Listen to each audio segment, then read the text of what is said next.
A ver si me veo encuadrado o enmarcado, no sé cómo se dice.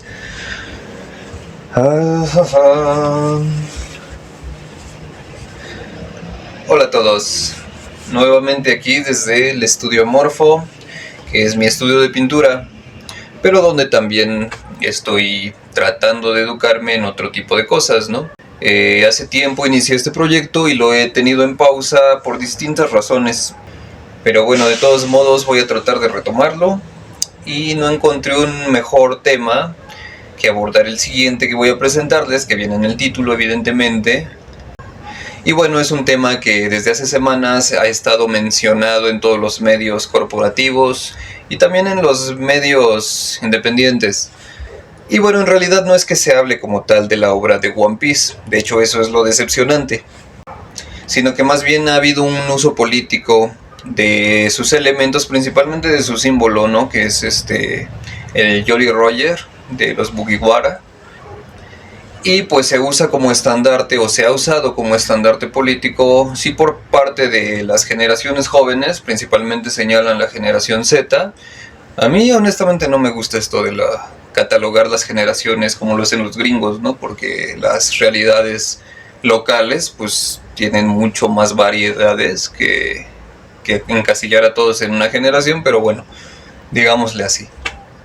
Pero bueno, la generación Z agarra este símbolo como estandarte y también es usado por distintos piratas de posturas distintas, ¿no? Principalmente posturas conservadoras, por no decir de derecha, que también son orientaciones políticas no tan claras. Se busca capitalizar este símbolo en fin de ciertos intereses, ¿no? Y bueno, yo como ferviente fan de esta obra, bueno, que a mí me gusta, me entretiene bastante, no veo otra razón mejor que regresar a este canal haciendo un análisis no profundo, porque es imposible hacerlo en tan poco tiempo, pero un análisis más o menos detallado, más o menos exploratorio, acerca del contenido político que puede haber en una obra como esta. Porque hablar de One Piece es hablar de algo bastante profundo e interesante, es un tema complejo. Es una obra artística que ha impactado en todo el globo, en distintos territorios del mundo. No solo por su apasionante historia. El emblema, la bandera de los Mugiwara, termina siendo este símbolo de un concepto mucho más complejo que el autor no pretende detallar de manera explícita, pero que sí explora a lo largo de su obra, como iremos viendo, ¿no? Que básicamente es el tema de la libertad. ¿Y qué más político que hablar de libertad? Y yo entiendo que una gran parte del fandom pues no le gusta mucho hablar de temas políticos, y menos cuando se habla acerca de las obras que le interesan.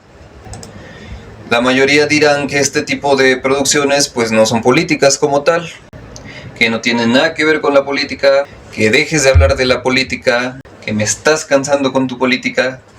Y pues en esencia sí, este tipo de obras no tratan de resolver o dar mensajes políticos claros, pero este tipo de obras en su complejidad pues inevitablemente abordan temas acerca de las relaciones sociales y humanas. Entonces yo considero que toda obra es esencialmente política, no de manera nuclear o de manera directa.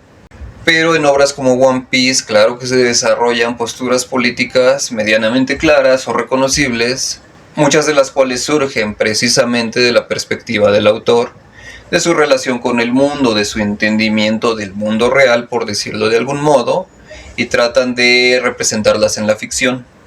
One Piece aborda el tema de la libertad desde distintas aristas que me parecen muy interesantes, ¿no? Desde las posturas gubernamentales, desde las libertades individuales, desde la oposición a las libertades y también desde la libertad tomada por los individuos, ¿no? Básicamente la piratería. Hablemos entonces de One Piece, de la política y de las piraterías que intentan usurpar los símbolos de esta magnífica obra.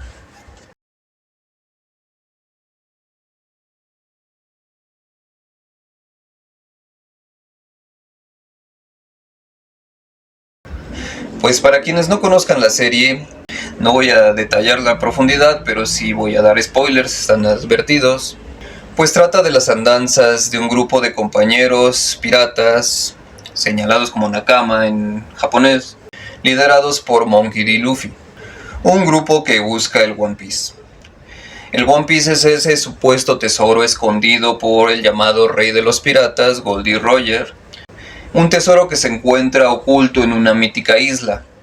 Lo interesante del One Piece es que realmente no se sabe lo que es, por lo que cada grupo que ansía obtenerlo, en su mayoría piratas, lo define de modo distinto.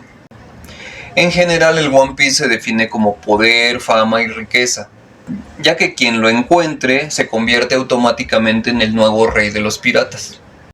Un título no oficial, pero que transforma a su portador en el soberano de los mares. Ser rey de los piratas te convertiría en la persona más libre del mundo. Y lo interesante de dicho título es que ser rey de los piratas suena evidentemente a autoritarismo, ya que quien se coloque como ese rey puede dominar esencialmente todo el mundo, un mundo marino. Pero lo curioso es que no todos quienes compiten por el One Piece tienen realmente ese objetivo, ¿no? Y eso sucede con Luffy, el protagonista. Es un joven que comparte esos deseos de libertad, pero no desde la posición del soberano, de quien posee la autoridad suprema y gobierna, porque Luffy es ante todo un soñador, y solo busca la libertad per se. Quiere ser libre él mismo y compartir esa libertad con sus amigos. Y su nobleza y simpleza hace que cualquier persona que tenga un mínimo de generosidad pueda ser su amigo. Luffy muestra una gran confianza en su actuar, posee una gran convicción en su búsqueda, por lo que sus nakamas se han visto influenciados de esta actitud y le siguen con aprecio, además de con una enorme fe. Ellos confían en él y él confía en ellos, se convierten en más que un equipo, se convierten en una especie de familia. Una familia de soñadores que buscan alcanzar sus metas centradas en ese One Piece, que es tanto el sueño de Luffy como el sueño de cada uno de sus nakama en distintas formas. El One Piece se convierte entonces en ese símbolo de deseo de las personas.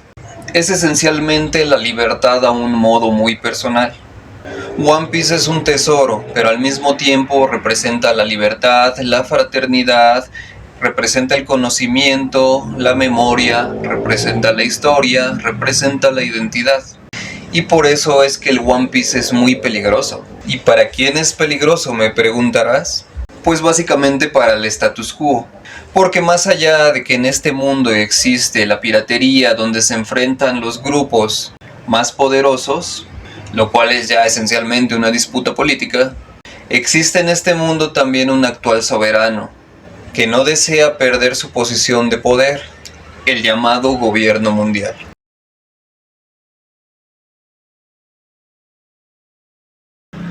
Y bueno, comencemos con lo básico, una descripción general acerca de lo que es el mundo de One Piece.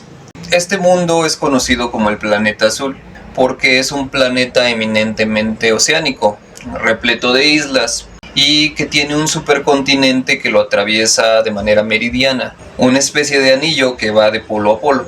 Y en este continente se sitúa en la parte más alta el conocido como gobierno mundial, que es un poder político que controla gran parte de los reinos de este mundo y que estos se instalan a su vez en distintas islas. Este es un mundo acuático tecnológicamente poco desarrollado en comparación con nuestro mundo, por lo que las comunicaciones y el tránsito entre las islas es realmente difícil. La navegación es precaria, por eso usan este tipo de barquitos. Según la posición de los territorios y las islas, existe en ellas un mayor o un menor control gubernamental, por lo que en los espacios que se encuentran más al margen es donde se vive una mayor violencia y mayor injusticia. Son sitios donde las fuerzas del orden se ven limitados en su actuar, o simplemente donde el orden no quiere actuar. Sí, tal cual como nuestro mundo. ¡Sorpresa! Y es al interior de estos espacios de injusticia y de violencia donde suelen surgir muchas de las figuras de la piratería, los máximos criminales del mundo. Y el gobierno mundial tiene la responsabilidad de dominar sobre esos poderes. Este gobierno define a los piratas como criminales de manera indiscriminada, y son perseguidos sin importar realmente lo que han realizado, sino que básicamente por denominarse piratas a sí mismos, ¿no? Básicamente lo que hace Bukele con las personas morenas y tatuadas, o morenas nada más. En este mundo un pirata suele ser un criminal desalmado, pero también hay algunos piratas que son básicamente personas amables y que muchos de ellos tratan de ayudar a los desvalidos, por paradójico que esto suene. La justicia del gobierno mundial realmente no toma en cuenta este tipo de matices y los persigue por igual. Bueno, realmente no como tal por igual, porque a medida de que avanzamos en la serie podemos darnos cuenta que el gobierno mundial es un gobierno muy corrupto. Y es usual que este poder pacte con poderes locales, muchos de ellos pirata, en busca de mantener sus intereses intactos. Según la historia de One Piece, el gobierno mundial surge de la unión de 20 reinos aliados que derrocaron al reinado anterior y se convierten entonces en ese poder centralizado y fuertemente jerarquizado. Los descendientes de estos 20 reinos originales gozan de un estatus elevado, lo que en nuestro mundo sería el equivalente de la élite mundial, el 1% de la población más adinerada del planeta. Y esta élite en One Piece es encabezada por los 5 ancianos líderes. Veremos también que no es tan así. A estos reinos originales se les agregan reinos afiliados, que poseen un estatus más bajo y tienen un poder de acción y decisión más limitada, que en nuestro mundo podríamos equiparar a los gobiernos que surgen de las antiguas colonias que se mantienen al servicio del mundo occidental. De las mismas colonias de las cuales se extraen los recursos materiales, que en One Piece se le llama el tributo celestial, como sucede en países como la Argentina de Milady, por ejemplo.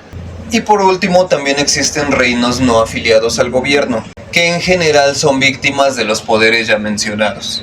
Los reinos no afiliados son espacios dominados por poderes locales. Muchas veces son reinados también corruptos, mandados por un cacique, que puede tener por detrás también poderes criminales, como los Yonko, que son emperadores pirata que dominan también distintos territorios, ¿no? Lo que en nuestro mundo podríamos equiparar como los territorios controlados por el narcotráfico. Estos distintos poderes mencionados se coordinan para someter a los territorios y a las poblaciones de estos lugares, extrayendo de las mismas cuantiosas fortunas y dejando a las poblaciones abandonadas y normalmente en la miseria, en la desprotección y el abandono. Sí, tal cual como en zonas de Zacatecas, de Guerrero, de Veracruz, de Michoacán. En One Piece existen islas sometidas por piratas que pactan con el gobierno mundial y su brazo militar, la Marina, para sacar provecho de las mismas. La Marina es el brazo armado del gobierno, funge como la policía del mundo. En lo formal es un cuerpo armado que vela por la justicia, pero en realidad vela por los intereses y por el mantenimiento del estatus del gobierno mundial. Como he señalado, es un poder esencialmente corrupto, y así lo muestra la obra. En términos formales, su principal oponente lo conforma la piratería, pero no es así en realidad. Su contraparte verdadera es un ejército de liberación, que es una organización que busca liberar los pueblos de esta corrupción.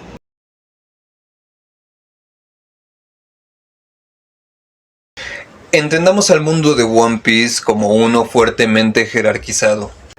Su estructura social muestra distintos estratos a partir de lo que en nuestro mundo entendemos como clase social. En One Piece las masas se conforman mayoritariamente por humanos empobrecidos, pero también interviene lo que en nuestro mundo se conoce como un sistema de castas, pues en este mundo existen otras razas que no se consideran realmente plenamente humanas, tal cual como en nuestro mundo.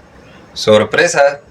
Sí, y aquí es donde empieza mi fuerte, la desigualdad y el racismo. Y de este modo es que One Piece se vuelve una representación de nuestro mundo. Definidos de manera muy amplia, evidentemente, pues tenemos a la clase más alta, la élite, el 1% de las personas de nuestro mundo, que es representada en One Piece por los dragones celestiales, los Tenryubito, que son los herederos de estos 20 reinos originales, ya mencionados. Al ser ellos la vanguardia mundial, son una clase aparte, son una casta divina, celestial, evidentemente. Una casta de sangre pura, son los soberanos y por lo tanto tienen derecho a todo, son los dioses del mundo. Y lo curioso es que Oda no los retrata como una élite sofisticada, sino todo lo contrario. Más que colocar en ellos atributos de sofisticación, racionalidad, intelectualidad y hasta belleza, como en nuestro mundo las élites desean ser observadas, Oda los dibuja más bien como seres horribles de cuerpos amorfos y de una actitud aún peor. Son caprichosos, avaros y enormemente ignorantes. Tal cual como nuestras élites. Estos seres se encuentran atrapados al interior de una burbuja de cuidados que los aparta del resto del mundo y que los mantiene cautivos e ideologizados, reproduciendo al interior esas ideas de superioridad racial, superioridad intelectual y superioridad religiosa. Estas clases aborrecen todo aquello que lo opuesto representa, entre ello evidentemente el verdadero conocimiento que los contradice.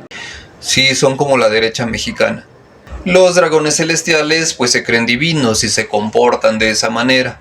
En el mundo de Oda estas élites se dedican a complacer sus caprichos, cualquiera que estos sean. Esclavizan, asesinan, secuestran, violan, ultrajan, tal cual como lo hacen las élites del mundo.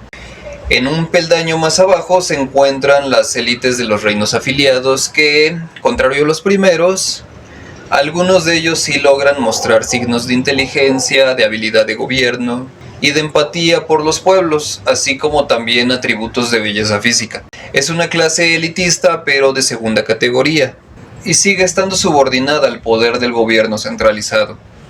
Si llevamos esta clase a nuestro mundo, puede entenderse como una élite local y adinerada, que se comporta como la verdadera élite en términos locales, pues suele ser racista, clasista, machista y bastante religiosa, por cierto, por lo que a mi parecer se representa en nuestro mundo ese 14% que está por debajo del 1% del mundo, y pudiera entenderse como la clase elitista de las antiguas colonias, como las élites de México, un ejemplo.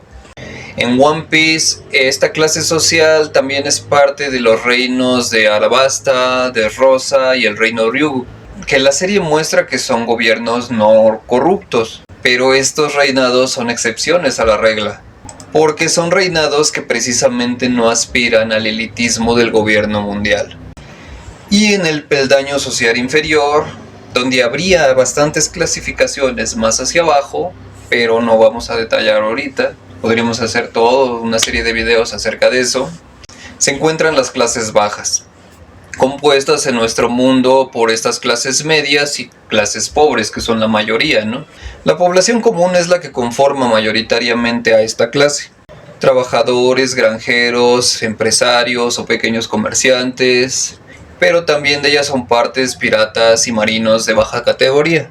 En One Piece esta clase está compuesta mayoritariamente de humanos, y las clases que son aún más bajas son estas clases racializadas, las discriminadas y segregadas, como los Gyojin, los hombres pez, las tribus Ming, que son furros, y las tribus indígenas como los Shandian o la tribu Bucaner, así como los que son discriminados también por su orientación sexual, como los Okama, que son los LGBT del mundo de One Piece.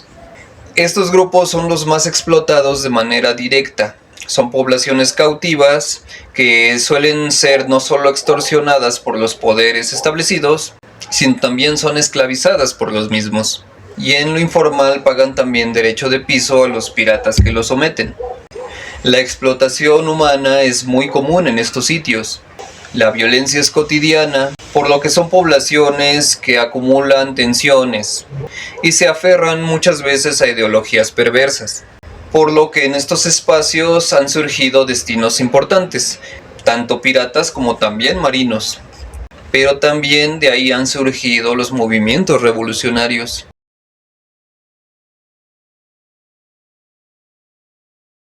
Y bueno, ahora sí vamos a hablar un poquito más abajo de las instituciones políticas formales, ¿no? Digamos.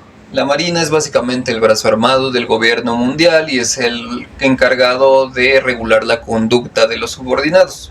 Es el administrador de la violencia, el ejecutor de la ley y el órgano que mantiene el orden en los reinos aliados. Pero la Marina también tiene la facultad de imponer su fuerza en los territorios no afiliados. por lo que es común que abuse de los mismos siempre a favor de los intereses de sus jefes o de la autoridad local a cargo, un capitán, un vicealmirante. La corrupción de la Marina es un tema muy expuesto en la obra desde el inicio. La villa Kokoyashi es sometida por el pirata Arlong, por ejemplo, y también el pirata Doflamingo hace lo mismo en el reino de Dressrosa, siendo este pirata uno de los brazos activos del gobierno mundial, como guerrero del mar, los llamados Shichibukai, que son piratas reyes que están al mando de la Marina, pues se han subordinado a ellos por distintos casos, ¿no? Sometidos por la fuerza, como en el caso del pirata Kuma, sometidos por protección al territorio del cual ellos pertenecen, como en el caso de Boa Hancock, pero también sometidos al gobierno por ambición, como el caso descrito de Doflamingo. Esto muestra que en One Piece el poder se distribuye de una manera muy similar a la de la vida real, donde los ejecutores buscan no la justicia verdadera, sino más bien el mantenimiento de un orden conveniente y solamente justo en apariencia. Dentro de la Marina se exponen las dicotomías de la justicia, donde cada líder define a la misma de una forma o totalitaria o de una forma parcial, lo cual nos muestra los enormes vacíos ideológicos y de conocimiento en el campo militar acerca de esta palabra. Vacíos de la justicia que nadie quiere llenar porque ello atenta en contra del orden mencionado. Y a mí me gustan mucho los personajes marinos, son bastante interesantes en su profundidad, porque vamos viendo a medida de que avanza la serie que tienen claroscuros muy fuertes y los hacen más allá de personajes, casi los hacen personas. En particular quiero mencionar a 4 rápidamente, que son Garp, Kusan, Fujitora y Sakazuki, que son ejemplos particulares del entendimiento de la justicia, ¿no? Por ejemplo, a mi entender, Garp define la justicia a partir de su contraparte, la injusticia, que caracteriza como la piratería. Garp en esencia solo busca golpear y arrestar piratas, y cuando se ve confrontado por una disyuntiva, que es salvar a su nieto Ace, que es un pirata, pero que la serie nos muestra que realmente no es un criminal, él decide mantener la justicia y ejecutarlo. No lo hace él, de hecho se nota cómo le rompe el corazón esta decisión. Pero con todo su pesar, Garp decide mantenerse en la justicia, porque para este personaje la convicción lo es todo, no sirve la duda. Dudar hace débil a la gente y él se apega entonces a su convicción. Y desde mi punto de vista, esto es lo que hace complejo un personaje como Garp, porque es alguien que se niega al cambio, que se niega a detenerse un poco y a pensar. Y para mi entendimiento, si tú no dudas, puedes ser muy fuerte, pero no vas a desarrollarte más allá. Garp está viejo para cambiar. Es un personaje que se queda estancado en su propio mundo. Y por ello me gusta todavía un poco más el personaje de Kusan, ya que a pesar de ser un discípulo de Garp, él sí que duda. Y tal vez por ello fracasa al tratar de confrontarse con la parte más extremista de la Marina, que es el almirante Sakazuki. Kusan pierde la posición para liderar a la Marina, una posición que hubiera podido dirigir a la Marina de una manera más noble. Y al perder esta posición y esta oportunidad, él sale de la institución para aliarse con otros criminales, haciéndose criminal por un motivo hasta ahora desconocido. Contrario al actuar de Kusan, Fujitora entra a la Marina en el momento que el otro sale y se vuelve uno de los pilares de la institución. Fujitora está físicamente ciego, pero a pesar de esta ceguera, él tiene una convicción muy clara y un pensamiento acerca de la justicia muy preciso. Él no se somete realmente al poder tiránico, sino que lo combate también desde adentro, venga de quien venga. Se somete apenas lo suficiente para poder mantener su posición y desobedece a las órdenes de los altos mandos en favor de la sociedad. Y por último tenemos a Sakazuki, que es un extremista al que no le importa sacrificar la justicia para mantener el orden establecido. Él puede ejecutar gente, pueblos o personas cualquiera, hasta sus propios soldados, sin ningún tipo de miramiento. Y podemos notar que él no ansía realmente la justicia, sino más bien el poder. Lo interesante de estos personajes marinos es que son pilares centrales para el mantenimiento de este dominio que tiene el gobierno mundial, pero que al mismo tiempo ellos no son ni pueden ser parte de la élite. No son dragones celestiales, ni podrán serlo. Ellos provienen de estas clases inferiores mencionadas, de esas clases marginadas y empobrecidas. Aquí Oda describe que gran parte de la marina está compuesta de estas clases bajas, que son convertidos en los perros guardianes que mantienen activo y cautivo al ganado, en favor de quienes se alimentan de ellos. Y perdón por los fans de Garp, pero... Y tal como en el mundo real, la marina se convierte en una carrera de vida para cada elemento activo. Es una forma de ascenso social para los bajos peldaños de la población, y aun si hay varios de ellos que entran a la institución por una fuerte convicción de justicia, la mayor parte de sus elementos no les importan esas abstracciones, solo desean mejorar su vida y utilizan su posición en el gobierno para lograrlo. Esta marina está literalmente configurada por un ejército universal y pobre de reserva.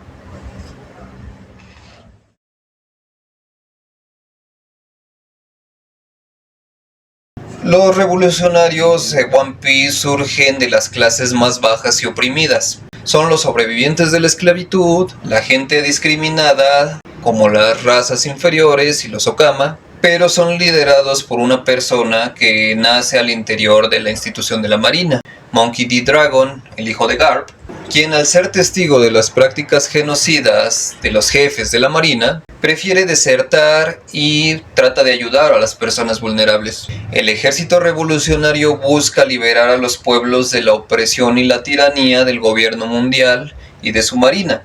Y lo interesante de Oda es que se inspira en distintas revoluciones, y entre ellas la revolución cubana, para crear a esta facción de personajes.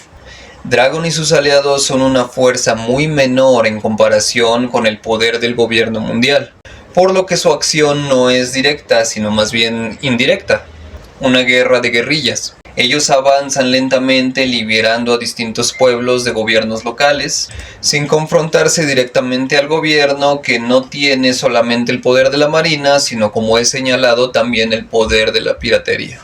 Los revolucionarios no representan realmente una amenaza para el gobierno, pero aún así son los más buscados del mundo, son los máximos criminales.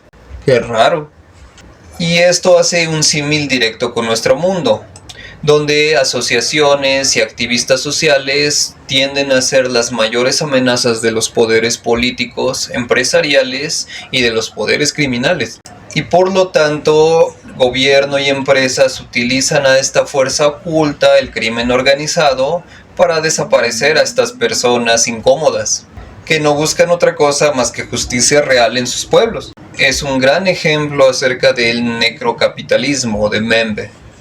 Y bueno, de los revolucionarios hay mucho que decir, pero eso será en otro momento, porque cada uno de estos temas, como he mencionado, pues da para mucho. Hablemos ahora, por fin, de lo verdaderamente importante: los piratas.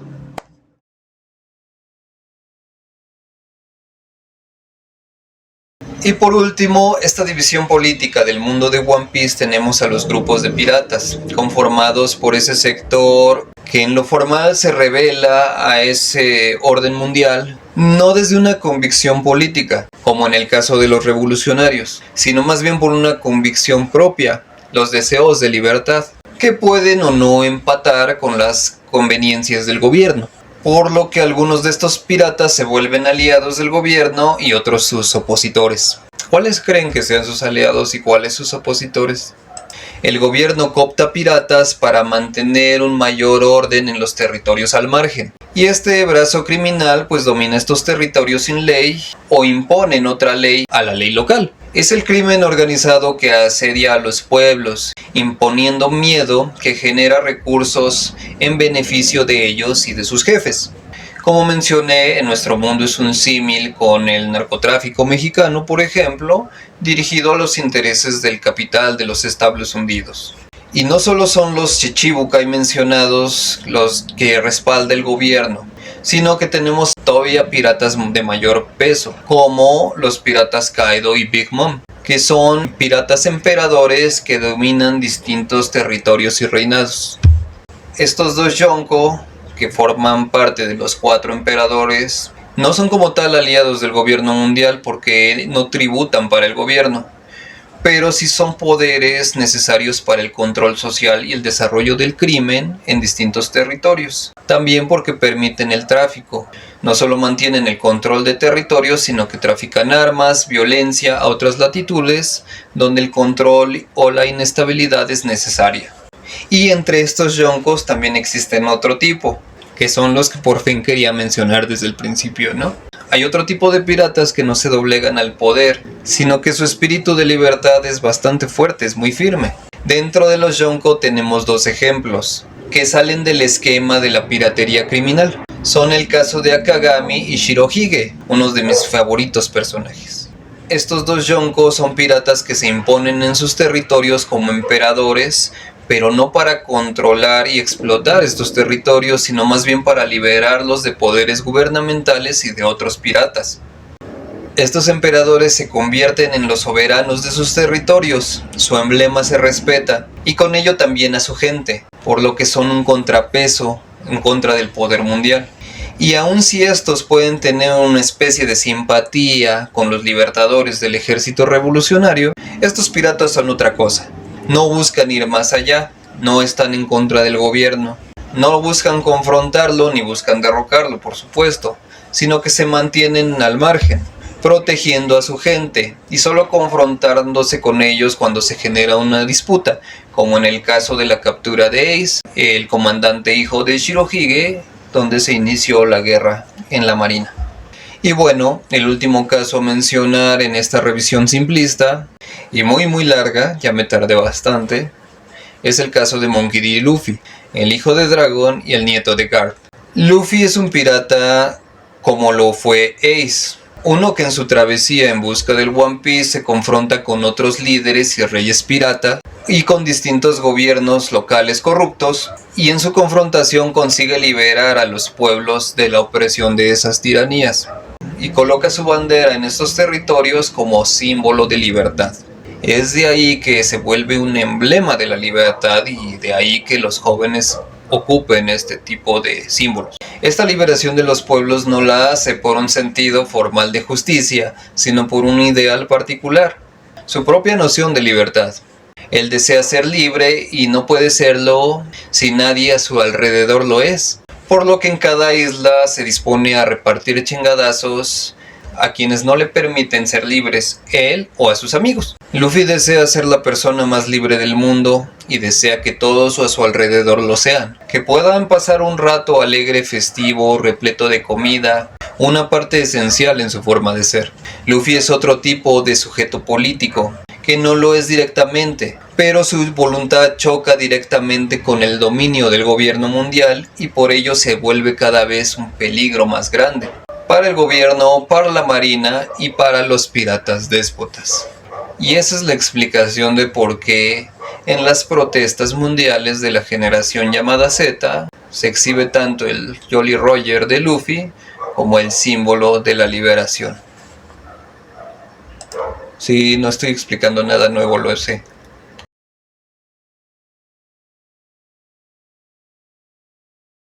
En nuestra realidad mundial y política se ha dicho que la generación Z es la que impulsa la bandera de los Mugiwara como símbolo de libertad. Esta bandera tomó protagonismo en las revueltas de Indonesia, donde la represión del gobierno y la censura trataron de desaparecer dicho símbolo. Y meses después la bandera apareció en las protestas de Nepal, un movimiento social muy fuerte, muy masivo, encabezado en buena medida por esta generación y que llevó hasta el derrocamiento del gobierno y el incendio del palacio. Se vio en protestas de Filipinas, en protestas en Lima, en París, en los Estados Unidos, en Manila, creo que en Ecuador, y este símbolo se ha adaptado a distintos contextos. Normalmente llevado en contra de la opresión de los gobiernos porque más allá de ser un símbolo de libertad, se vuelve un símbolo de oposición al poder. Un símbolo de otra manera de entender la política, no desde la formalidad, sino desde un contenido narrativo, audiovisual y artístico. Porque como he mencionado y tengo que reiterar constantemente, cada creación humana y principalmente cada pieza artística tiene en su base un contenido político que se expresa o se reprime por intención del autor. Los autores más responsables saben muy bien que no pueden dejar de lado estos temas en su obra, o de lo contrario alguien más va a utilizarlos a su conveniencia. Y aun si Oda ha sido claro en sus posiciones, la utilización pirata de su símbolo sí que está sucediendo. Y lo peor es que se hace más evidente en México. Chingada madre, otra vez México. Me dueles, México. La historia de Chiro Oda es política desde el inicio, por la complejidad de sus personajes, por la complejidad de su mundo, por la importancia que tiene este siglo vacío, que no mencioné, y de su revelación al mundo. La historia de Oda nos muestra cómo él percibe el mundo en el que vive, cómo entiende las estructuras de las sociedades, cómo entiende el poder, la libertad y la justicia, y su protagonista nos muestra sus deseos de libertad, fraternidad, comunidad y alegría. Porque One Piece es una historia de deseos y de voluntades, una historia de sueños que se heredan, a mover su destino con una convicción firme, con un deseo incansable. Pero inevitablemente en nuestro mundo también llegan los piratas déspotas, los que pactan con el gobierno para mantener el estatus y sacar beneficio de todos aquellos que buscan verdadera libertad.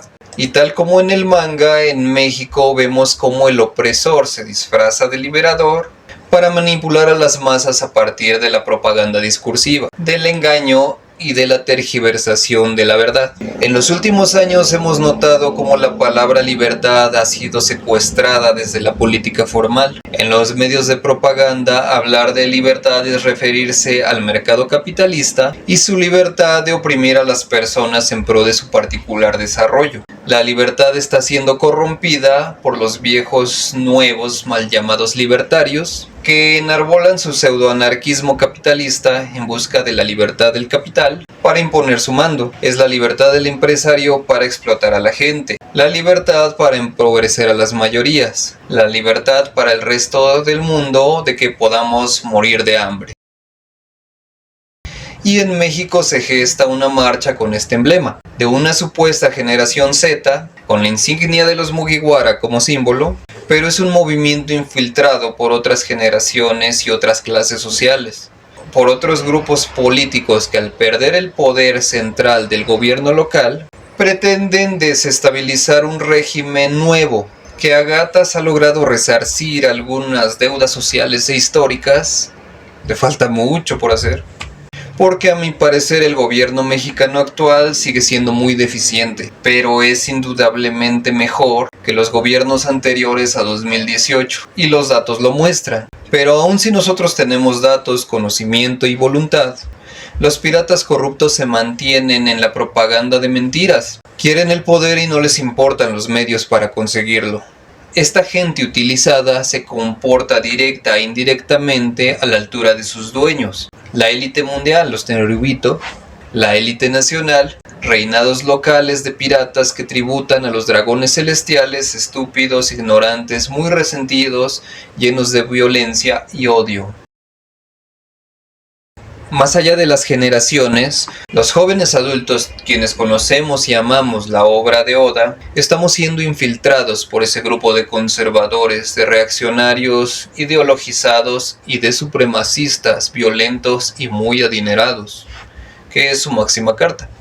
Estos piratas conducen la propaganda, desprestigian los movimientos, desprestigian este símbolo y quieren utilizarnos para ir en contra de nosotros mismos, de nuestros intereses como clase, como trabajadores, como humanos que aspiramos a una verdadera libertad, una libertad humana. Y la pregunta sería entonces, ¿vamos a permitir esto?